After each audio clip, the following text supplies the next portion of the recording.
Praise the lord. Hallelujah, hallelujah. దేవునికి స్తోత్రం. కూడి చేరి వచ్చిన మీ అందరికీ వందనాలు. ఈనాటి వాక్య ధ్యానంలోనికి వెళ్ళిపోదాం. ఈనాటి వాక్య ధ్యానం కొరకై పరిశుద్ధ గ్రంథమైన బైబిల్లో నుండి దినవృత్తాంతముల 2వ గ్రంథము 20వ అధ్యాయము. దినవృత్తాంతముల 2వ గ్రంథము 20వ అధ్యాయము 17వ వాక్యం. ఈ యుద్ధములో మీరు పోట్లాడవలసిన నిమిత్తము లేదు. యూదావారులారా, యెరూషలేము వారులారా, మీరు యుద్ధ పంక్తులు తీర్చి నిలువబడుడి. మీతో కూడానున్న యెహోవా దయచేయు రక్షణను మీరు చూచెదరు.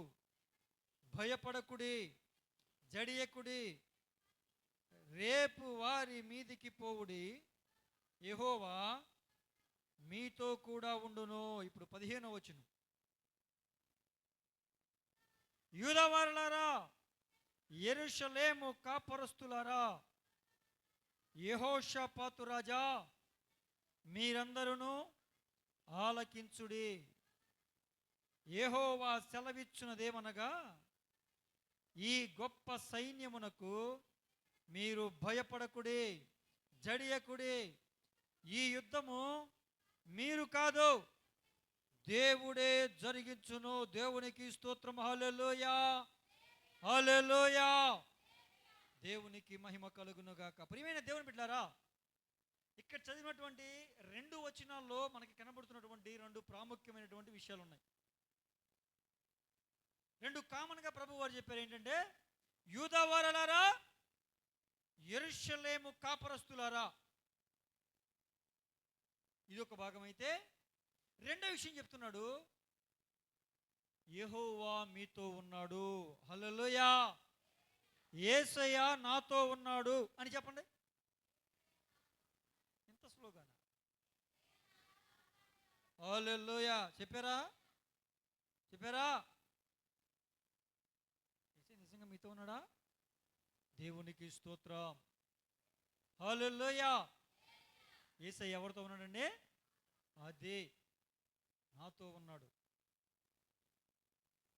ఇది రెండో విషయం అయితే, మరలా అంటున్నాడు మూడో భాగం కూడా కామన్గా ఉంటుంది 2 వచనంలో. ఇంకోటి ఏంటంటే, భయపడకుడి, జడియకుడి. దేవునికి స్తోత్రం. హల్లెలూయా, హల్లెలూయా.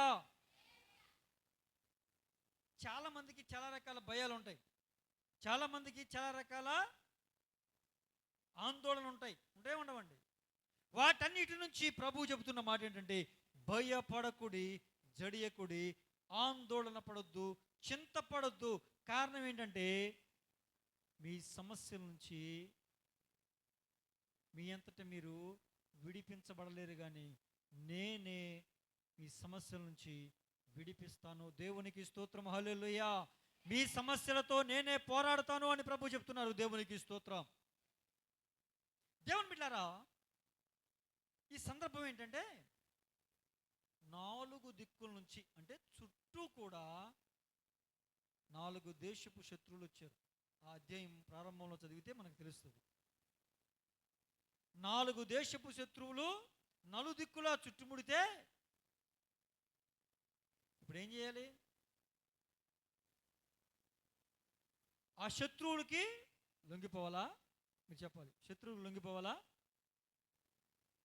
పోనీ వెళ్ళి ఇరుగు పొరుగు రాజులతో మాట్లాడి సంధి చేసి బలాన్ని పెంచుకుని వాళ్ళ మీదకి వెళ్ళాలా? ఒక మనిషిని ఆశ్రయించాలా?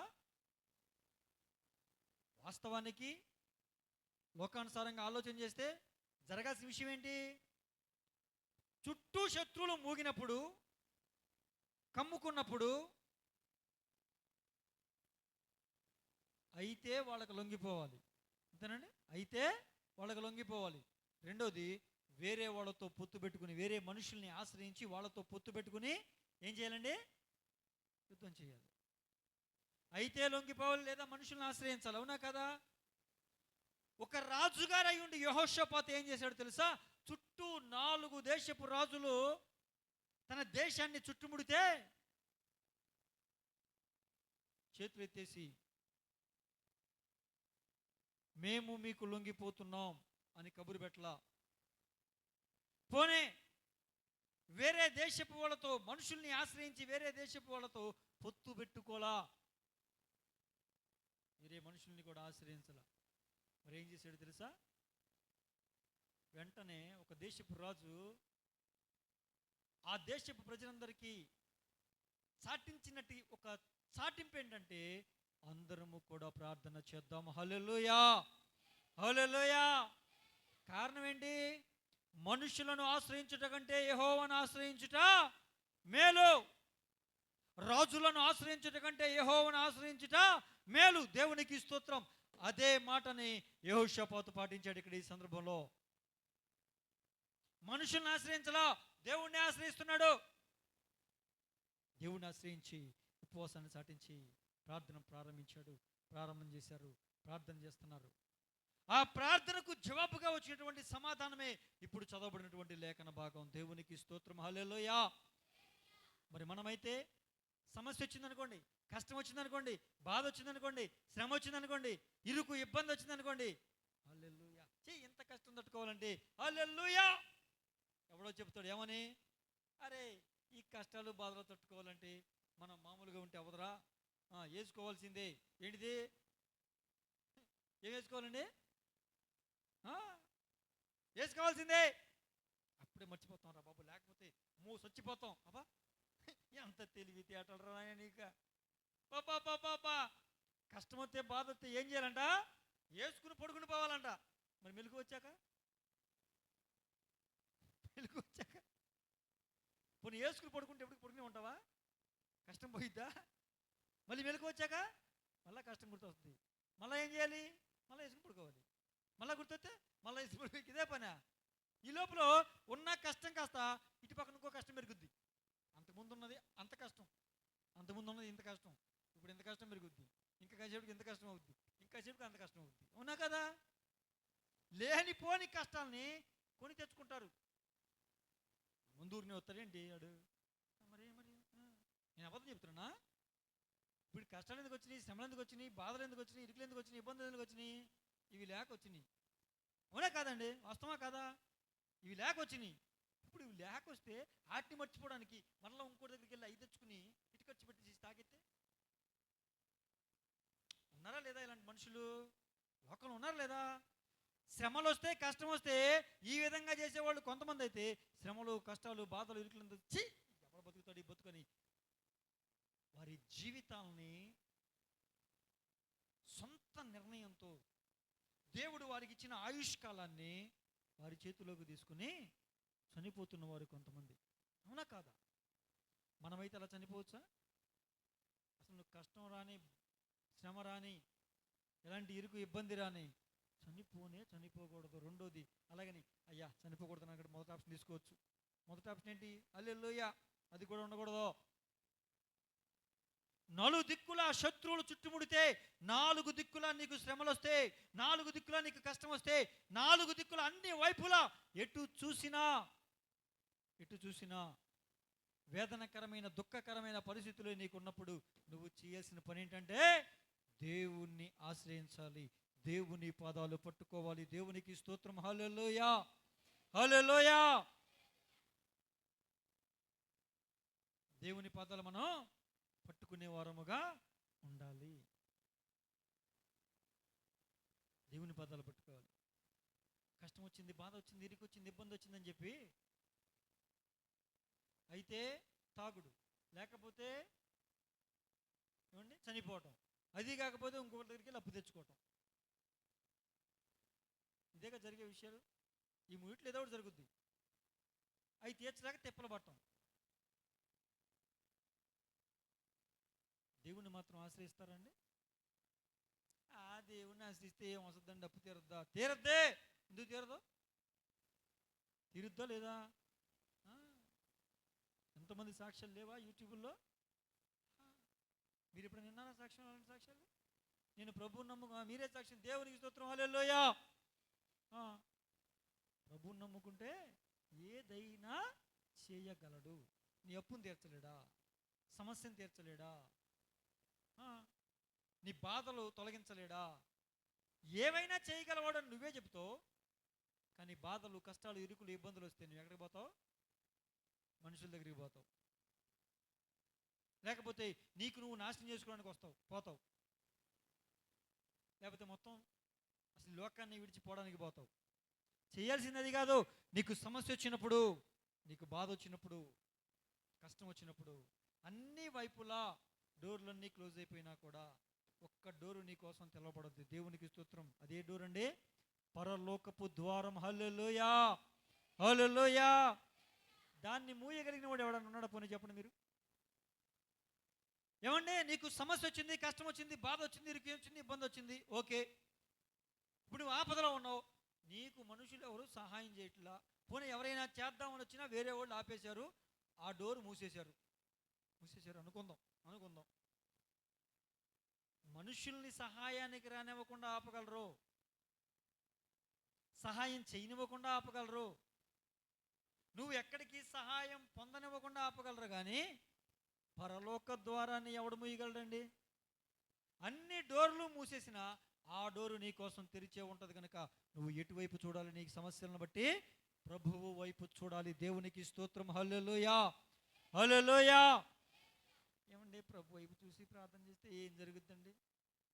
ఏం జరుగుతుందో చెప్పనా? అక్కడేమన్నాడు? యెహోవా మీతో కూడా ఉండును. దేవునికి స్తోత్రం. హల్లెలూయా. ఇప్పుడు ఆయన మనతో కూడా ఉన్నాడు కాబట్టి మనకేం వస్తుంది? మనకేమొస్తుందండి? ధైర్యం వస్తుందా రాదా? ఏమండి, ఒక కుక్క పిల్లని పెంచుకుంటున్న యజమాని బయటికి తీసుకొచ్చాడు. అతని చేతిలోంచి అది బయటికి వెళ్ళిపోతే వీధిలో కుక్కలు ఉంటాయిగా, ఉండవా? అవేం చేస్తాయి? దాని మీద కలబడతాయి, ప్రయత్నం చేస్తాయి. అప్పుడు అది ఏం చేస్తుంది? ఒంటరిగా ఉంది కాబట్టి, యజమాని వదిలిపెట్టి వెళ్ళిపోయింది కాబట్టి, యజమాని దూరంగా ఉన్నాడు కాబట్టి ఆ యజమాని దగ్గరికి పరిగెట్టుకుంటూ వస్తుందా? ఇప్పుడు ఆ యజమాని కాళ్ళ సందులోకి వచ్చి నుంచి ఉంటుంది. ఇంతకుముందు సౌండ్ ఎలా ఉంటుందో తెలుసా? అనుకుంటూ వస్తుంది. ఎప్పుడైతే యజమాని కాళ్ళ దగ్గరికి వచ్చిందో అందా వాయిస్ మారిపోయిందా లేదా? కారణం ఏంటి? మీరు ఎంతమంది ఉంటే నాకెందుకు, మా యజమాని ఉన్నాడు. అవునా కదా? సౌండ్ మారుతా లేదా? మరి ఇప్పుడు దేవుడు మనకు తోడుగా లేనప్పుడు, దేవుడు మనతో లేనప్పుడు కొంచెం భయం వేస్తుంది. సమస్యలు చూసినప్పుడు, బాధలు చూసినప్పుడు, ఇరుకులు, ఇబ్బందులు చూసినప్పుడు, పరిస్థితులు చూసినప్పుడు బాధ వేస్తుంది. నిజమే, భయం వేస్తుంది. కానీ ఆయన మనతో ఉంటే వాయిస్ మారాలా లేదా? మారద్దా లేదా? అదే అంటున్నాడు, నీవు కనుక ఇరుకు, ఇబ్బందుల్లో, కష్టాల్లో, నాలుగు దిక్కులా సమస్యల వలయంలో నువ్వు చిక్కుకుంటే, నీవు దేవుణ్ణి ఆశ్రయిస్తే దేవుడు నీకు తోడుగా ఉంటాడు, నీతో ఉంటాడు. అప్పుడు నీకేం కలుగుద్దంట? ధైర్యం కలుగుద్ది. కనుక ప్రభు అంటున్నాడు, భయపడకుడి, జడియకుడి. ఆ సమస్యల నుంచి నేనే మిమ్మల్ని విడిపిస్తాను అని చెప్పాడు. దేవునికి స్తోత్రం. హల్లెలూయా, హల్లెలూయా, హల్లెలూయా. ఇప్పుడు ఇక్కడ ఇద్దరు ప్రాముఖ్యమైనటువంటి వ్యక్తుల్ని ప్రభు వారు మెన్షన్ చేశారు. ఎవరాళ్ళు? మొదటిగా ఎవరండి? యూదావారు. ఎవరాళ్ళు చెప్పాలి? ఎవరాళ్ళు? యూదావారు అంటే ఎవరో తెలుసా? ఎదుటివారి ప్రాణం కోసం పూటబడేవాళ్ళు. అంటే వాళ్ళ ప్రాణానికి తన ప్రాణాన్ని పణంగా పెట్టి ఇతరుల ప్రాణాలను కాపాడగలిగేవాళ్ళు. దేవునికి స్తోత్రం. హల్లెలూయా, హల్లెలూయా. మనందరికీ తెలుసు కదా, యోసేపు అందరికీ ధాన్యాన్ని పంచుతున్నప్పుడు అన్నయ్యలు వెళ్ళి ధాన్యం తెచ్చుకున్నారా? ఒక విడత అయిపోయింది. ఒక విడత అయిపోయిన తర్వాత షిమ్యోన్ని అక్కడ పెట్టుకుని బెన్యామీన్ను కూడా తీసుకొస్తేనే, మనందరికీ తెలిసిన విషయమే కాబట్టి, బెన్యామీన్ను కూడా తీసుకొస్తేనే ఈసారి నమ్ముతాను, ఈ షిమ్యోన్ని పంపిస్తాను అని చెప్పాడు. ఇప్పుడు యాకోబు దగ్గరికి వచ్చారు, విషయం చెప్పారు. మళ్ళా ఆహార పదార్థాలు అయిపోయినాయి, తెచ్చుకున్న ఆహారం అయిపోయినాయి, మరలా వెళ్ళాలి, వెళ్ళి తీసుకురండి అంటున్నాడు యాకోబు. డబ్బులు పట్టుకెళ్ళి తీసుకురండి అంటున్నాడు. తీసుకొస్తాం. అక్కడ రాజుగారు ఏమన్నాడు తెలుసా? ఇంకప్పటికి యోసేపు అని తెలియదు వీళ్ళకి. రాజుగారు ఏమన్నాడు తెలుసా? షిమ్యోన్ అక్కడ పెట్టుకుని, మీరు ఎంతమంది, మీరు ఏ దేశం నుంచి వచ్చారు అని అడిగాడు. పలానా దేశం అన్నాడు. మీరు ఎంతమంది అన్నదమ్ములు అని అడిగాడు. మేము మొత్తం చెప్పాం. 12 మంది అయ్యా, ఒక లేడు అవుటు. ఆ ఒకడెవడో ఆ ఒకటితో చెప్తున్నాడు, ఇక తెలియదు ఆ ఒకటి ఆడే అని. ఒకడు అవుట్ అయిపోయాడు అంటే ఒకడు చచ్చిపోయాడు. 11 మంది ఉన్నాం, మరి మీరు 10 మందే వచ్చారే అంటే, ఇంకో చిన్నోడు ఉన్నాడు, వాడు మా తండ్రి దగ్గర ఉన్నాడు అని చెప్తే, అయితే వచ్చేటప్పుడు ఆడిని పట్టుకురండి, అప్పుడే మీరు నిజం చెప్పినట్టు, లేకపోతే మీరు అబద్ధం చెప్పినట్టు అని చెప్పాడు. సరే తీసుకొస్తామంటే, నమ్మకం ఏంటి, మరలా మీరు వస్తారని గ్యారంటీ ఏంటి, కనుక మీలో ఒకడిని ఇక్కడ నా దగ్గర బందీగా ఉంచుతాను, మీరు ఆయన తీసుకొస్తే ఈయన్ని విడిపించి మీతో పంపిస్తాను అని చెప్పాడు. షిమ్యోని అక్కడ పెట్టించాడు బందీగా. యాకోబుకి వచ్చి ఆ మాట చెబితే యాకోబు అంటాడు, 12 మందిలో ఇప్పటికే యోసేపుని నేను కోల్పోయాను, షిమ్యోని ఏమో అక్కడ వదిలిపెట్టేసి వచ్చారు, ఇప్పుడు బెన్యామీన్ని పట్టుకెళ్తాను అంటున్నారు. మళ్ళీ ఇప్పుడు బెన్యామీనికి ఏమన్నా అవుతుంది, మాట చిన్నోడు. నాకు ఇలాగ పుత్ర శోకం మిగులుస్తారేంట్రా మీరు, అసలు మిమ్మల్ని ఎవడు చెప్పమన్నాడు, మేము ఎంతమంది, మేము ఫలానా ఓడి పిల్లలం ఎంతమంది ఉన్నాం, ఎవరు చెప్పమన్నాడు మిమ్మల్ని అసలు కామగిలు రావడానికి. ఏమంటే సమాధానం చెప్తే తప్ప అండి, నిజం చెప్తే, అందుట్లో నిజం చెప్తే తప్ప అండి, అబద్ధం చెప్పొచ్చు కదా అంటున్నాడు యాకోబు. సరే ఆ సమయంలో అందరూ ట్రై చేశారు, రూబేను మొదలుకొని 10వ వాడి వరకు మొత్తం అందరూ ట్రై చేశారండి. బెన్యామీని మాతో పంపించు, తీసుకొస్తాం, లేకపోతే వీళ్ళు చచ్చిపోతారు. ఇప్పుడు ఆహారం లేదుగా, ఆహారం అయిపోవచ్చింది, ఇప్పుడు మళ్ళా వెళ్ళి ఆహారం తీసుకొస్తేనే వీళ్ళకి తిని బ్రతుకుతారు, లేకపోతే లేదు. వెళ్ళి తీసుకురా అంటాడు.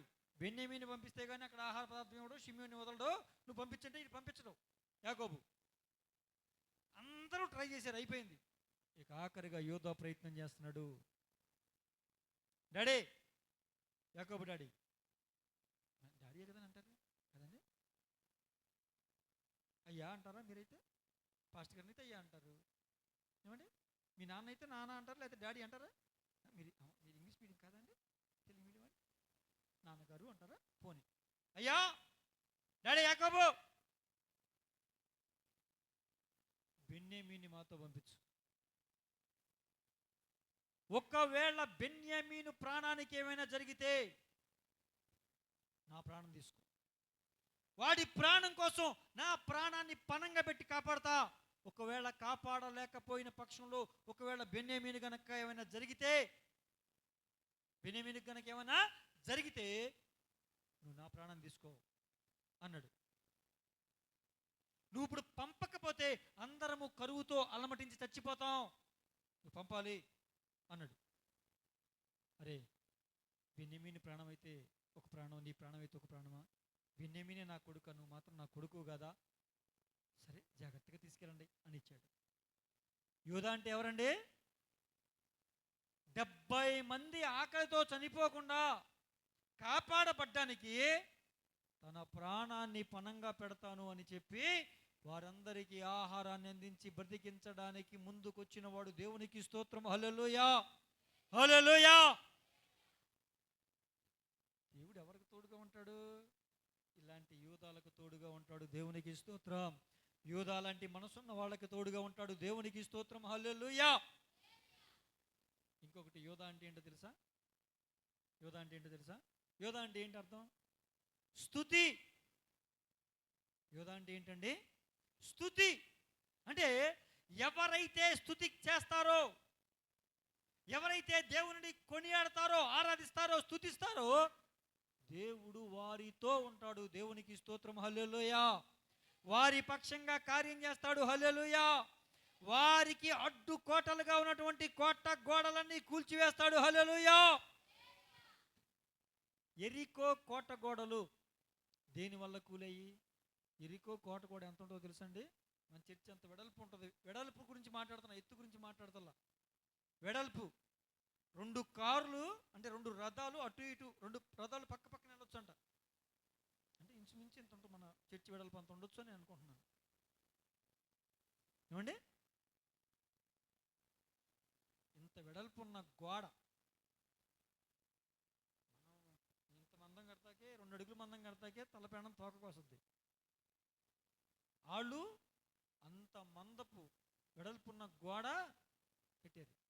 ఇప్పుడు ఆ గోడ కూలిపోవడానికి ఇశ్రాయేలు అందరూ పులుగులు పట్టుకుని, గుణపాలు పట్టుకుని, బుల్డోజర్లు వేసుకుని జేసీబీలు వేసుకుని వెళ్ళారండి. మరి ఏం చేశారు? స్తుతి చేశారా? నేను సుత్తులతో పగలగొట్టారనుకుంటున్నానే కదా. 30 లక్షల మంది అండి. మనిషికి సుత్తి పట్టుకుంటే ఒక్కొక్క రాయి తీసి పడేయలేరు. పడేయగలరా లేదా? పడేయలేదా? కాదు, పడేయలేదా? సుత్తులతో కదా, స్తుతితోనేనా? దేవునికి స్తోత్రం. హల్లెలూయా, హల్లెలూయా. స్తుతి చేస్తే ఇలా ముట్టుకోకుండా కోట గోడ మొత్తం కూలిపోయింది. హల్లెలూయా. ఇప్పుడు ఆ కోట గోడ అడ్డుగా ఉండడం వల్ల వీళ్ళు విజయాన్ని పొందుకోలేకపోతున్నారు, కార్యాన్ని చూడలేకపోతున్నారు, ముందుకు కొనసాగలేకపోతూ ఉన్నారు. అవునా? ఇప్పుడు ఆ అడ్డు గోడ తొలగిపోతేనే ముందుకి ప్రయాణం, లేకపోతే అక్కడే. ఇప్పుడు అంతటి గోడ కూలిపోవడానికి గల కారణం ఏంటండి? స్తుతి. హల్లెలూయా, హల్లెలూయా. ఎరికో కోట గోడ కూలడానికి కారణం ఏంటండి? స్తుతి కేకలు. పౌలు గారిని, శీల గారిని తీసుకెళ్ళి యేసు ప్రభు కోసం ప్రకటిస్తూ ఉంటే చెరసాలలో బందీలుగా పడేశారు.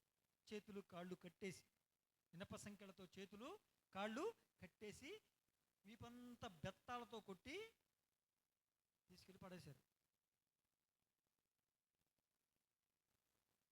అప్పుడు వాళ్ళు ఏం చేశారు? పాటలు పాడుతూ ప్రార్థించారు. దేవునికి స్తోత్రం. హల్లెలూయా, హల్లెలూయా. పాటలు పాడుతూ స్తుతిస్తే ఏమొచ్చిందండి? అక్కడ భూకంపం వచ్చింది. మరి భూకంపం వస్తే జరిగిందేంటి? ఈ చెరసాల గేట్లు ఉంటాయి కదా, ఆ గేట్లు ఊడిపడిపోయినాయి. వీళ్ళ చేతికి ఉన్న బంధకాలు ఊడిపడిపోయినాయి. అంత భూకంపం వచ్చి ఇనప సంఖ్యలు, ఇనప గడియలు, ఇనప గేట్లే ఊడిపోతే మనుషులు, ఇప్పుడు నా ఎముక గట్టిగా ఉంటుందా? ఇనుము గట్టిగా ఉంటుందండి. ఇనుమే గట్టిగా ఉంటుందా? మరి అలాంటి ఇనుప సంఖ్యలు, ఇనుప గేట్లు, ఇనపవన్నీ కూడా ఊడిపోయి తెగిపోయి పడిపోతే వీళ్ళకు మాత్రం ఏమీ హాని జరగల. కారణం ఏంటంటారు? స్తుతి వలన దేవుడు చేసే అద్భుతం. దేవునికి స్తోత్రం. హల్లెలూయా, హల్లెలూయా. స్తుతి చేస్తే అద్భుతం జరుగుద్ది. నీ పక్కనంతా కూలిపోవచ్చు, నీకు మాత్రం ఏమీ అవ్వదు. అందుకే దావీదు ఏమంటాడండి? నా ప్రక్కన 1000 మంది పడినను, నా కుడి ప్రక్కన 10,000 మంది కూలినను, అపాయము నా యొద్దకు రాదు. కారణం ఏంటి? నేను దేవుణ్ణి స్తుతిస్తా, ఆరాధిస్తా. దేవునికి స్తోత్రం. హల్లెలూయా. దావీదు జీవితంలో ఏముందండి? ఎక్కువగా స్తుతి ఆరాధనే కదా. అవునా కదా? ఆ స్తుతి ఆరాధనే అరణ్యములో గొర్రెలు మేపుకుంటున్న వాడిని అంతఃపురంలో సింహాసనం మీద కూర్చోబెట్టి తన ప్రజల మీద నాయకునిగా నిలబెట్టింది. దేవునికి స్తోత్రం. హల్లెలూయా, హల్లెలూయా. దావీదు రోజుకి 3 సార్లు ప్రార్థన చేస్తాడు, వాక్యం ఎక్కువగా చదువుతాడు, రేపొద్దున ఏం ప్రార్థన చేయాలో సిద్ధం చేసుకుని కూర్చుంటాడు. కానీ రోజుకి 7 సార్లు స్తుతిస్తాడు. ఇప్పుడు స్తుతి ఎక్కువగా ఉందా, ప్రార్థన ఎక్కువగా ఉందా? మీరు చెప్పండి. అలాగని ప్రార్థన జీవితం ఉండకూడదా? ఉండాలి. ప్రార్థనకు మించి స్తుతి ఉండాలి. 2 పోటాపోటీగా ఉన్నా కూడా ఇంకా అద్భుతాలు చూస్తావు. దేవునికి స్తోత్రం. హల్లెలూయా, హల్లెలూయా. స్తుతి చేస్తే నీ స్థితి మారుతుంది. స్తుతి చేస్తే నీకు అడ్డుగా, అవరోధంగా, నీవు ముందుకు వెళ్ళనివ్వకుండా ఆటంకంగా ఉన్నటువంటి కోట గోడలు కూలిపోతాయి. దేవునికి స్తోత్రం. హల్లెలూయా, హల్లెలూయా. దేవుని బిడ్డలారా, నీకు ఆరోగ్య సమస్యల, ఆర్థిక ఇబ్బందుల, ఆత్మలో ఎదగలేకపోతున్నావా, సాతాన్ని జయించలేకపోతున్నావా? వీటన్నిటికీ ఒకటే ముందు ఏంటంటే స్తుతించడం. దేవునికి స్తోత్రం. హల్లెలూయా, హల్లెలూయా. దేవుని బిడ్డలారా, ఏ పని ప్రారంభించినా ముందుకెళ్తలేదా? ఎక్కడ వేసిన గొంగళ అక్కడే ఉంటుందా? పని ప్రారంభించావు, సంవత్సరాలు గడుస్తున్నాయి, క్యాలెండర్లో సంవత్సరాలు తిరుగుతున్నాయి, కానీ ఎదుగు లేదు, పొదుగు లేదు. ఎక్కడ వేసిన గొంగళ అక్కడలాగే ఉంది. ఉందా? అయితే దేవుని నువ్వు స్తుతిస్తున్నావుగా, ఆరాధిస్తున్నావుగా. నువ్వు స్తుతించే వాడివైతే, నువ్వు ఆరాధించే వ్యక్తివైతే, స్తుతి కలిగిన వ్యక్తివి అయితే, నీకు అడ్డుగా, అవరోధంగా, ఆటంకంగా ఉన్నటువంటి ప్రతి అడ్డుగోడల్ని కుప్పకూల్చి ఒక జనమును, ఒక అద్భుతమును చేసి ఒక జనమును సంపాదించే కృప, ఒక రాజ్యాన్ని పొందుకునే కృప, ఒక అద్భుత కార్యాన్ని చూసే కృప ప్రభువు నీకు ఇవ్వబోతూ ఉన్నాడు. దేవునికి స్తోత్రం. హల్లెలూయా, హల్లెలూయా. అయితే ఇక్కడ ఒక మాట మనం గమనించాలి. మొదటి రోజు స్తుతి చుట్టూ చేసి వచ్చారు, కార్యం జరిగిందా? రెండోసారి, మూడోసారి, 4వ రోజు, 5వ రోజు, 6వ రోజు, ఇప్పుడు 7వ రోజు ఎంత చేయాలంట? ఈ 6 రోజులు ఎంత చేసావో అన్ని సార్లు చేసి ఇంకొకసారి ఎక్కువ చేయాలి. 7వ రోజు 7 సార్లు చేయమన్నాడు. దేవునికి స్తోత్రం. హల్లెలూయా, హల్లెలూయా. అంటే నువ్వు స్తుతిస్తూ ఉంటే ఆయన నిర్ణయించిన సమయంలో నీ అడ్డుగోడలన్నీ తొలగిపోతాయి, నీ అవరోధాలన్నీ తొలగిపోతాయి. అద్భుత కార్యాన్ని పొందుకుంటావు, ఆశ్చర్య కార్యాన్ని పొందుకుంటావు. దేవునికి స్తోత్రం. హల్లెలూయా, హల్లెలూయా. ఓరే నాయన, కోట గోడ కూలిపోయింది, రాజ్యాన్ని సంపాదించుకున్నారు. చెరసాలు బద్దలైపోయింది, ఖైదీలందరూ మారు మనసు పొందారు.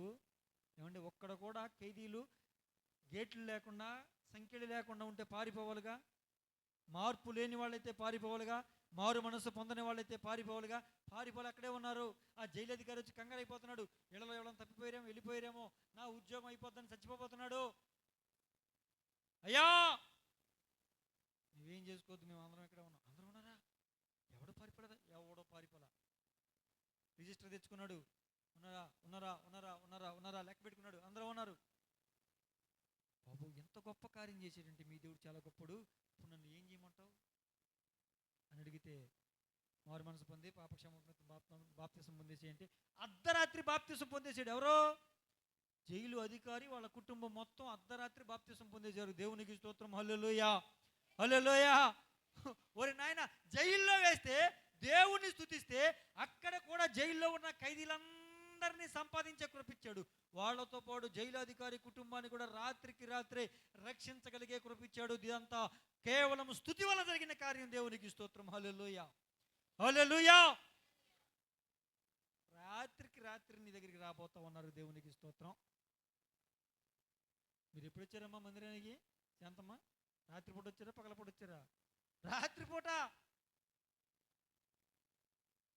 రాత్రిపూట డిసెంబర్ 31 వాచ్ నైట్ సర్వీస్లోకి వచ్చారు ఆవిడ. దేవునికి స్తోత్రం. హల్లెలూయా.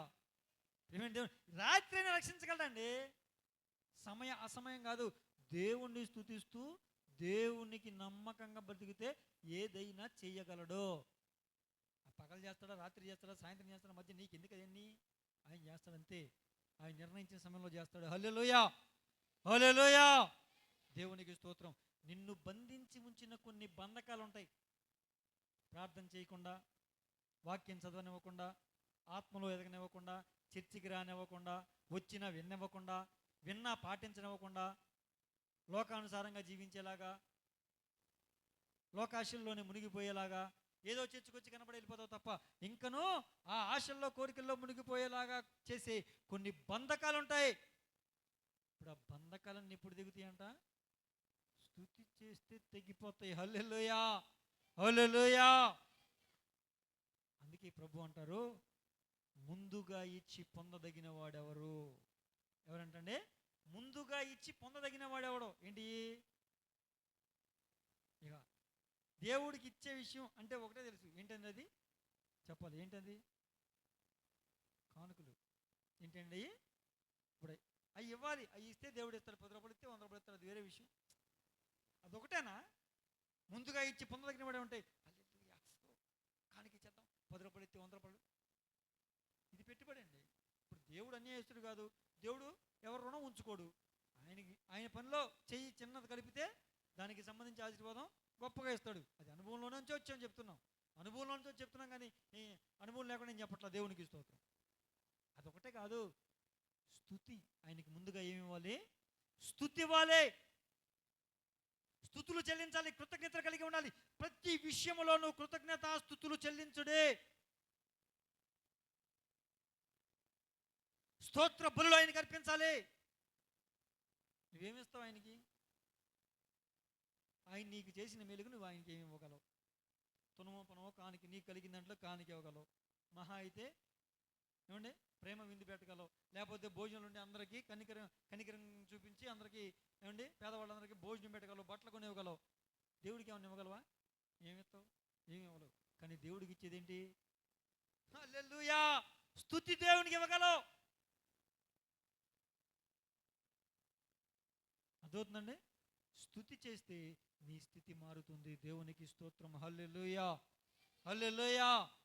యూదా వారలారా అంటే ఏం చేయాలి? ఇప్పుడు మనం ఇతరుల మనుషుల కోసం మనం మన ప్రాణాన్ని పణంగా పెట్టి ప్రభు సన్నిధిలో ప్రార్థించి వాళ్ళని కాపాడేవాళ్ళగా ఉండాలి. ఒకటి, అవునా? ఆ విషయంలో మోషే గారు మనందరికీ తెలుసుగా, తన ప్రాణాన్ని పణంగా పెట్టి అంటాడు, మీరు తప్పుకోండి అంటాడు. ఇప్పుడు వాళ్ళని చంపాలంటే, ఇశ్రాయేల్ ప్రజలను చంపాలంటే, వాళ్ళ మీదకి తెగులు పంపాలంటే ఎవరు తప్పుకోవాలంట? మోషే ఆరోహణలు తప్పుకోండి, మీరు తప్పుకోండి అంటాం అన్నాడు. అంటే వాళ్ళు అడ్డుకుని నిలబడిపోయారు. ఇద్దరు మనుషులండి, మోషే ఒక్కడో, పక్కన ఆరోహణ ఉంటాడు కదా. ఇప్పుడు తప్పుగా మోషే అంటే ఎంతమందికి అడ్డంగా నుంచుని పోయాడు? వెనకాల ఎంతమంది ఉన్నారు? ఒక మనిషా? లక్షల మందికి ఒక్కడు అడ్డంగా నిలబడిపోయాడు. ఆ ఒక్కడు అడ్డంగా ఉండటం వల్ల అందరినీ కాపాడేశాడు. అందరి మీదకి దేవుడు ఒక్కరు రాట్లా. అలాగా మన ఒక్కడం అడ్డుపడి అనేకులను కాపాడేవాళ్ళుగా ఉండాలి. అది యోధా యొక్క మనస్సు. రెండోది, యోధా అంటే స్తుతి. స్తుతి జీవితాన్ని మనం కలిగి ఉండాలి. ప్రతి విషయంలో కృతజ్ఞత కలిగి ఉండాలి. ప్రతి విషయానికి స్తోత్రం చెప్తూ ఉండాలి. దేవునికి స్తోత్రం. హల్లెలూయా, హల్లెలూయా. ఇక రెండోదిగా ఏమంటున్నాడు? యెరూషలేము నివాసులారా. యెరూషలేము అంటే ఏంటండి? పరిశుద్ధ పట్టణం, దేవుని మందిరం, దేవుని ఇల్లు, రొట్టెల గృహం, దేవుని సన్నిధి నిలిచే చోటు, దేవుడు దిగి వచ్చే చోటు. అవునా కదా? అంటే ఇప్పుడు యెరూషలేము నివాసులారా అంటే ఇప్పుడు ఎక్కడ ఉండాలి? పరిశుద్ధ స్థలం ఏది? అది ప్రార్థనా మందిరం, పరిశుద్ధ స్థలంలో ఉండాలి. యెరూషలేము నివాసులారా అంటే దేవుని మందిరములో నివసించు వారలారా, దేవుని మందిరములో గడుపు వారులారా, దేవుని మందిరములో బ్రతుకు వారులారా. ఇప్పుడు నా మందిరము అనేక జనులకు ఏమని పిలువబడుతుందని చెప్పాడు? ప్రార్థనా మందిరం అని పిలువబడుతుంది. అంటే ఇప్పుడు ఈ మందిరంలో ఏం చేయాలి? ప్రార్థన చేయాలి. ఎవరైతే ప్రార్థనా జీవితాన్ని కలిగి ఉంటారో, ఎవరైతే ప్రభువు పాదాలు పట్టుకుని కన్నీటితో ప్రభువుని వేడుకుంటారో, అది కూడా ఎక్కడ? దేవుని సన్నిధిలో. యెరూషలేము నివాసులారంటే యెరూషలేములో నివసించేవారు. అవునా కదా? దేవుని మందిరములో ప్రార్థించేవారు, దేవుని మందిరములో కన్నీరు గార్చేవారు, దేవుని మందిరములో అంగలార్చేవారికి ప్రభువు తోడుగా ఉంటాడు. దేవునికి స్తోత్రం. హల్లెలూయా, హల్లెలూయా. ప్రార్థనా జీవితాన్ని కలిగి ఉన్నవారికి, దేవుని సన్నిధిలో సీయోనులో నిర్విచారముగా ఉన్నవారికి శ్రమ. సీయోను అంటే ఏంటి? దేవుడు దిగి వచ్చే స్థలం, దేవుడు కోరిన స్థానం. ఇది నేను కోరిన స్థానము, ఇచ్చటనే నేను నివసించేదను అన్నాడు. దేని గురించి అన్నాడు అన్నమాట? సీయోను గురించి అన్నాడు. అందుకే సీయోనులో నిర్విచారముగా ఉన్నవారికి శ్రమ. అంటే సీయోను అనగా దేవుని మందిరం, దేవుడు దిగి వచ్చే స్థలం, దేవుడు నివసించే స్థలం. ఆ దేవుడు నివసించే స్థలంలో నీవు నిర్విచారముగా అంటే ఒక దుఃఖముతో, ఒక కన్నీటి ప్రార్థన లేకుండా గనక, ప్రార్థన జీవితం లేకుండా, అంగలార్పు జీవితం లేకుండా, రోదన జీవితం లేకుండా, కన్నీటి జీవితం లేకుండా గనక నీవుంటే నీకు శ్రమ. ఎవరికి దేవుడు తోడుగా ఉంటాడో? సీయోనులో అంగలార్చే వారికి దేవుడు తోడుగా ఉంటాడు. దేవునికి స్తోత్రం కలుగునుగాక. హల్లెలూయా, హల్లెలూయా. యెరూషలేము నివాసులారా అనగా దేవుని మందిరములో నివసిస్తూ, దేవుని సన్నిధిలో ఆయన పాదాలు పట్టుకుని కన్నీటితో, రోదనతో అంగలార్చే వారికి దేవుడు తోడుగా ఉంటాడు. దేవునికి స్తోత్రం. హల్లెలూయా, హల్లెలూయా. 20 సంవత్సరాలు ప్రార్థన చేయని వాడు ఒక్క రాత్రి ప్రార్థన చేస్తే యాకోబుని దీవించాడా లేదా? ఆశీర్వదించాడా లేదా? పాపాత్మురాలండి. ఎవరండి? ఆవిడ పేరే పాపాత్మురాలు అని ఆ సందర్భంలో రాయబడింది. పాపాత్మురాలైన స్త్రీ ఎక్కడికి వచ్చింది? వాళ్ళ ఇంట్లో ఉండి ప్రార్థన చేసుకోవాలా. అలాగని ఇంట్లో ఉండి ప్రార్థన చేసుకుంటే వినడానికి కాదు, ఎప్పుడు ఏ సమయంలో ఎక్కడ చేయాలి అక్కడ చేయాలి. ఈ సందర్భం ఏం చెప్పుకుంటున్నాం? యెరూషలేము కోసం, అనగా దేవుని సన్నిధి కోసం, పరిశుద్ధ స్థలము కోసం చెప్పుకుంటున్నాం. కాబట్టి మనం సమయ సందర్భాన్ని, కాంటెక్స్ట్ని గుర్తుపెట్టుకోవాలి. ప్రభువు ప్రార్థన ఎక్కడైనా వింటాడు. సందర్భం ఏంటి అది? ఇప్పుడు ఆ పాపాత్మురాలైన స్త్రీ, అయ్యో అంతమంది జనంలోకి వెళ్తే నన్ను వీళ్ళందరూ తప్పుగా అనుకుంటారు, నన్ను రానెవరో విలేస్తారు, కొడతారేమో, చంపేస్తారేమో, చూటిపోటి మాట్లాంటారేమో, ఎందుకు వచ్చిందిలే, దేవుడు ఎక్కడున్న మాట వింటాడు, ప్రార్థన వింటాడని ఇంట్లో కూర్చొని ప్రార్థన చేసుకుందండి. ఎవరేమనుకున్నా, ఎవరు ఏమి నిందించినా, ఏమి అవమానించినా, ఏ అపహసించినా, ఏమి తృణీకరించినా కూడా నాకు పర్వాలా, నేను దేవుని పాదాలు పట్టుకుంటా, దేవుని దగ్గరకు వెళతా, దేవుని సన్నిధిలో ఉంటా, దేవుని పాదాలు పట్టుకుని పశ్చాత్తాపంతో ప్రభువుకి ప్రార్థన చేస్తానంది. ఓరి నాయన, ఈరోజు అలాంటి పాపాత్మురాలే దేవుని సన్నిధికి వచ్చి ఆయన పాదాలు పట్టుకుని ప్రార్థన చేస్తూ ఉంటే, దేవుని మందిరానికి రావాలంటే కొంతమందికి సిగ్గు, దేవుని మందిరానికి పరిశుద్ధ గ్రంథాన్ని చేత పట్టుకుని రావాలంటే సిగ్గు, పరిశుద్ధ మందిరాన్ని బ్యాగులు పెట్టుకొస్తారు, సిగ్గు.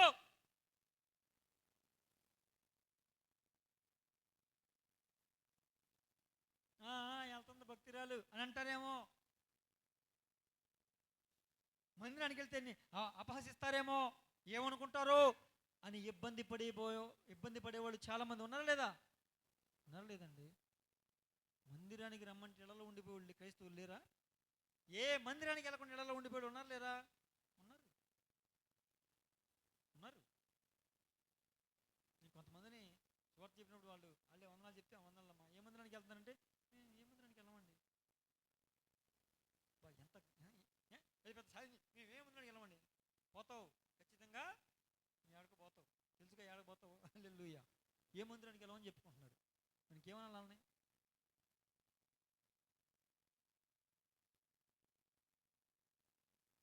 ఆ పాపాత్మురాలైన స్త్రీ ఎక్కడికి వచ్చి ప్రార్థన చేసిందండి? యేసయ్య పాదాల దగ్గరికి వచ్చి ఆయన పాదాలు పట్టుకుని కన్నీటితో ప్రార్థన చేస్తే ప్రభు ఏమన్నారు?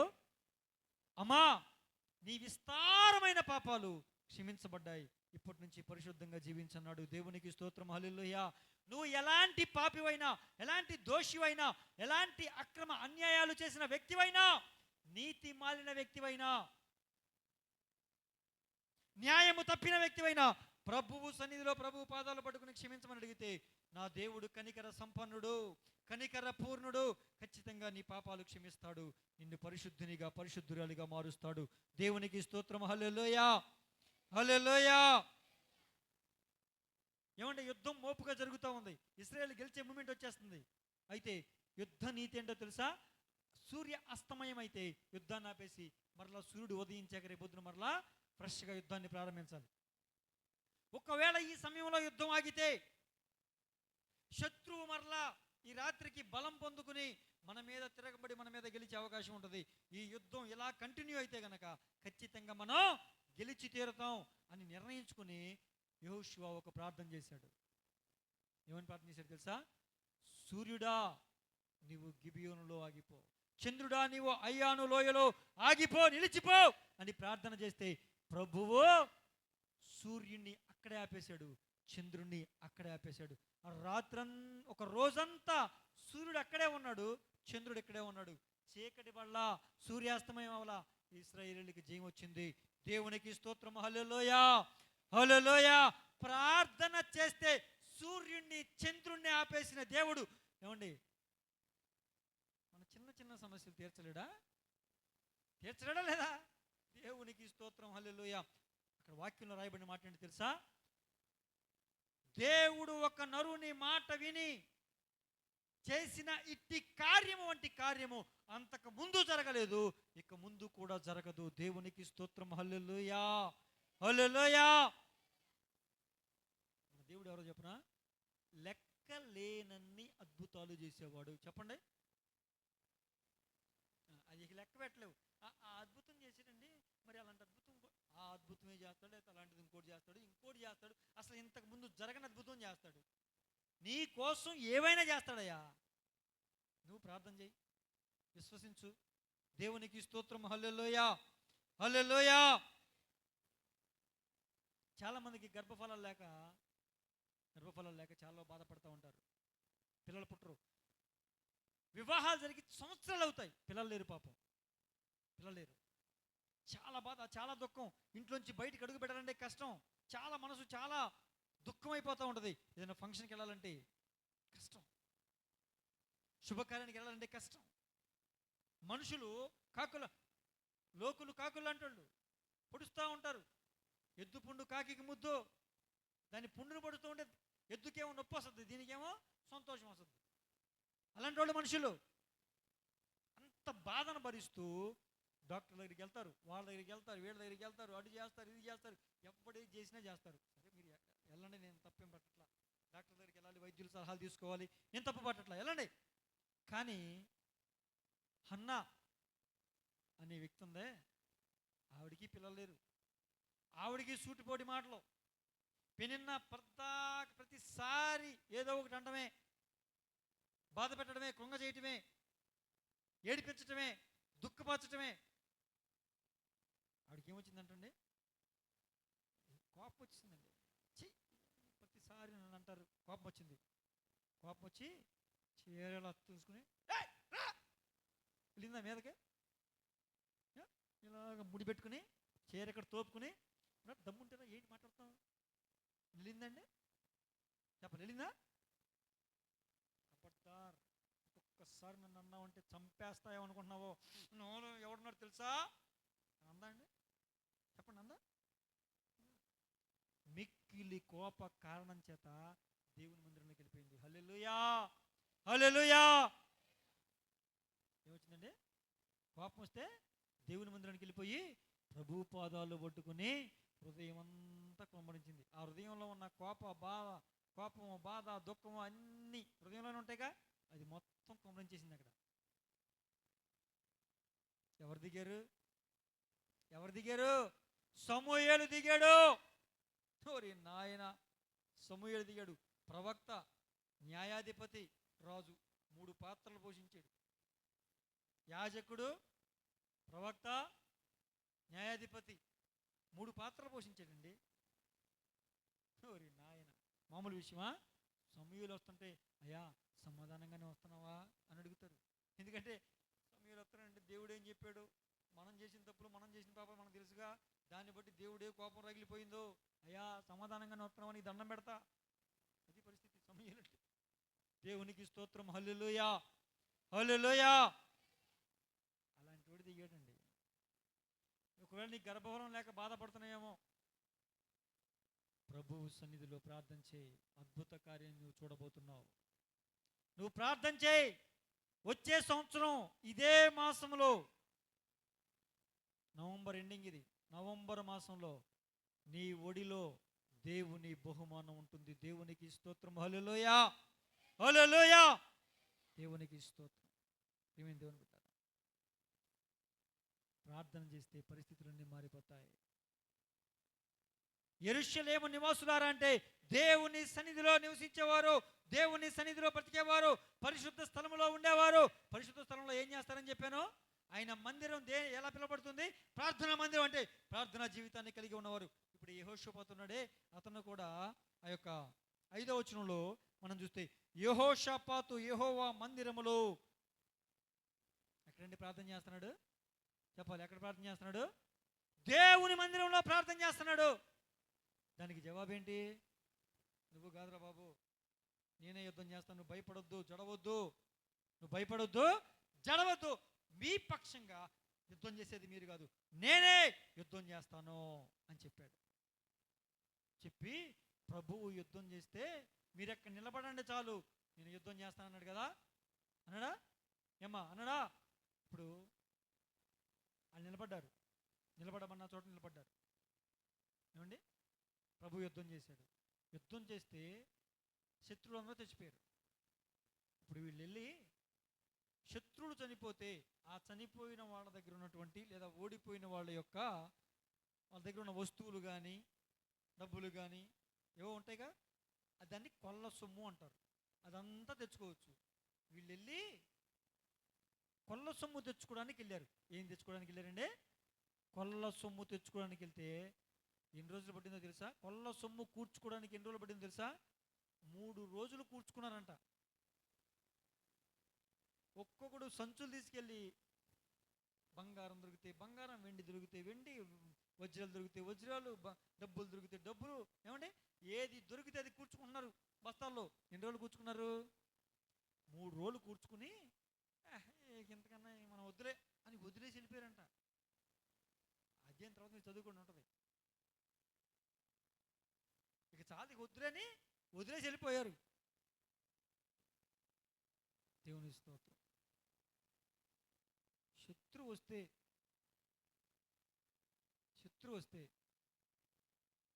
దేవునికి ప్రార్థన చేస్తే దేవుడు వాళ్ళతో ఉండి దేవుడు యుద్ధం చేసి జయాన్ని అనుగ్రహిస్తే కొల్ల సొమ్ము తీసుకుని 3 రోజులు సమకూర్చుకొని దాన్ని పట్టుకెళ్ళి ఇప్పుడు ఏం చేస్తున్నారండి? ఒక్కొక్కడు కోటీశ్వర్లు అయిపోయారు.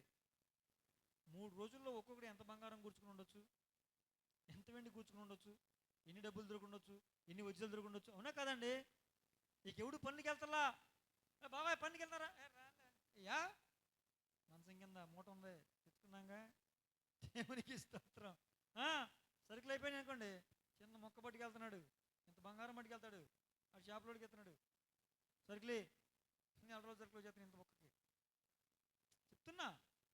అవునా కదా? సమస్యలు వచ్చినప్పుడు దేవుని సన్నిధిలో ప్రార్థన చేస్తే నీవు కూడా అలాంటి ఆశీర్వాదాలే చూస్తావు. దేవునికి స్తోత్రం. హల్లెలూయా, హల్లెలూయా. దేవుడు కూడా నీ పక్షంగా అదే కార్యం చేస్తాడు. దేవునికి స్తోత్రం. హల్లెలూయా. ఇప్పుడు చెప్పండి, శ్రమలు వస్తే ఎక్కడికి వెళ్దాం? మనుషుల దగ్గరికి వెళ్దాం. శ్రమలు వస్తే ఎక్కడికి వెళ్దాం? ముందు కొట్టుకు వెళ్దాం. శ్రమలు వస్తే ఎక్కడికి వెళ్దాం? చచ్చిపోతాం. అంతేనా? శ్రమలు వస్తే ఎక్కడికి వెళ్ళాలండి? ఎదురుగా నడవడానికి అవకాశం లేకుండా అడ్డులు అవరోధాలు ఏర్పడుతుంటే ఎక్కడికి ఏం చేయాలి? స్తుతించాలి. ప్రాముఖ్యంగా ఇప్పుడు మనకు తెలిసిన విషయం ఏంటి? దేవుడు మనతో ఉండాలంటే ఏం ఉండాలండి? 1 స్తుతి జీవితం ఉండాలి, 2 ప్రార్థనా జీవితం ఉండాలి, 3 మందిరంలో ఏముంటుంది? దేవుని మాట ఉంటుందా లేదా? ఆ దేవుని మాట ప్రకారం మనం జీవించాలి. దేవుని స్వరం వినబడే స్థలం ఏది? దేవుని మందిరం. మరొకటి పరిశుద్ధాత్మ అల్లాడే స్థలం ఏదే? దేవుని మందిరం. పరిశుద్ధాత్మ అభిషేకం కలిగి ఉండే నిండుకు నుండే స్థలం ఏదే? దేవుని మందిరం. ఇట్టి అనుభవాలు కలిగి దేవుడు ఇచ్చే ఆశీర్వాదాలను మనము కూడా పొందుకుందుముగాక. మన శ్రమలలో, కష్టాల్లో, బాధల్లో, ఇరుకులో, ఇబ్బందులు ప్రభువుని ఆశ్రయించుదుముగాక. ప్రభువు చేత ఆశీర్వాదము పొందుకుందుముగాక. ప్రార్థన చేసుకుందాం.